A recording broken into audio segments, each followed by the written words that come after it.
ज़्यादा लाइनें पटवारी वाले प्लॉट पे लगती हैं या बैरिया टाउन के प्लॉट पे लगती हैं? बैरिया टाउन के प्लॉट पे लगती हैं। बैरिया टाउन का प्लॉट क्या होता है, वो 90 ईयर्स की लीज होती है, वो ज़मीन आपकी होती नहीं है, ठीक है। तो लाइनें उसके लिए क्यों लगती हैं?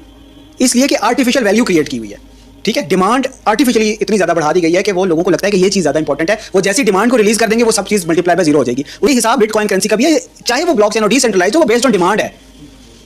तो बिटकॉइन में इन्वेस्ट करने के बजाय या पैसे जमा करने के बजाय या कुछ भी करने के बजाय आप अगर कोई आप कर सकते हैं अपने साथ भला, तो वो आप ये कर लें कि अगेंस्ट गोल्ड वैल्यू अपने ट्रांजैक्शंस करना शुरू कर दें।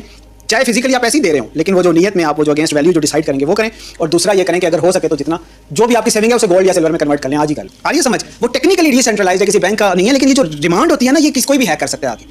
लेकिन गोल्ड को कोई हैक नहीं कर सकता। वो जैसे मर्जी उसकी वैल्यू क्रिएट करे, जो मर्जी करे। गोल्ड को अल्लाह ताला ने डिवाइड ऐसे किया हुआ है दुनिया में कि ऐसे नहीं हो सकता कि वो गोल्ड को शॉर्ट करे फिर बेचे फिर शॉर्ट करे। थोड़े अरसे में करेगा तो नुकसान ही उठाएगा, या थोड़े एरिया में भी करेगा तो फिर भी वो गोल्ड ऐसे डिवाइड हुआ होता है पूरी सोसाइटी के अंदर, किसी भी कंट्री के अंदर, कि वो उसके साथ ये वाली गेम्स नहीं हो सकती।